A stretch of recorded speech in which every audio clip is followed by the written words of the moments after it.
O kaya kay Executive Secretary Ralph Recto, please, tama ng panghihimasok sa trabaho namin. Tama ng pagiging salot sa buhay ng mga manggagawa at ordinaryong Pilipino. Ayaw mo pababain presyo, ayaw mo itaas sahod, bibigyan mo kami ng ayuda. Pambabastos yun.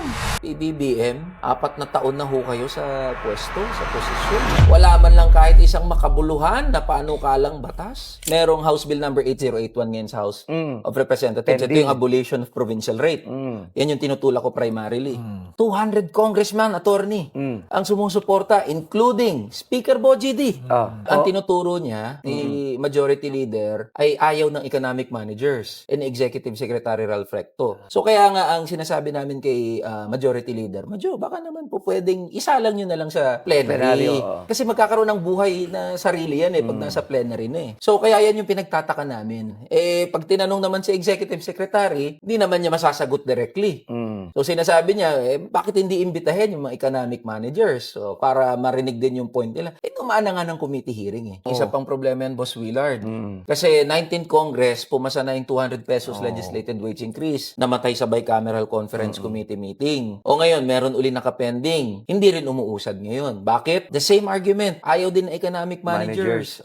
Ayaw din ni Executive Secretary Ralph Recto. Not even 100 pesos. Ano po ang mensahe niyo din kay ES Recto? ES Recto, tama ng pagiging salot sa buhay ng mga manggagawa at ordinaryong Pilipino. Ayaw mo pababain presyo, ayaw mo itaas sahod, bibigyan mo kami ng ayuda, ang tawag doon. Pambabastos yun. Hindi pa pwede. Pambabastos sa manggagawa, sa middle class at sa minimum wage earners. So kaya kay Executive Secretary Ralph Recto, please, tama ng panghihimasok sa trabaho namin. Next month na rin ho, Kong Eli, yung SONA. Anong gusto niyong marinig mula sa Pangulo? Umaasa pa rin ako, Boss Willard, and attorney, na kahit papaano ay may mababanggit tungkol sa mga manggagawa. At least, yung mga pending bills tungkol sa mga manggagawa. Kung hindi pa rin mababanggit yan ng Pangulo, may verdict na agad ang mga manggagawa. Ibig sabihin nun, palabok lang yung kanyang SONA at walang silbi yan sa buhay ng ordinaryong Pilipino at manggagawa. Mr. President, PBBM, 4 na taon na ho kayo sa pwesto, sa posisyon. Wala man lang kahit isang makabuluhan na panukalang batas na naipasa o gumugulong man lang para sa mga manggagawa. Meron ng hinahain na concrete na pupwedeng tumulong at makapagbigay ng alwan sa buhay ng mga manggagawa at ordinaryong Pilipino. Pero kung mananatiling bingi at manhid ang Pangulo, maaalala si PBBM bilang isang Pangulo na tumalikod at walang silbi para sa mga manggagawa. Ang pinag-uusapan natin dito, buhay at kamatayan, pinag-uusapan natin dito pangarap ng mga manggagawa na makapagbigay para sa kanilang pamilya ng maayos na buhay. Hindi naman tamad yung mga manggagawa. But the problem is, hindi patas tumakbo ang ekonomiya natin. Kaya Mr. President, lend us your listening ears. Ang pangarap mo, sabi mo, bagong Pilipinas. Ano pa bang mas makakapagpabago ng ating bansa kundi ipasa natin itong mga panukalang batas na to? We are ever hopeful na kahit man lang itong mga panukalang batas na ito ay mabanggit mo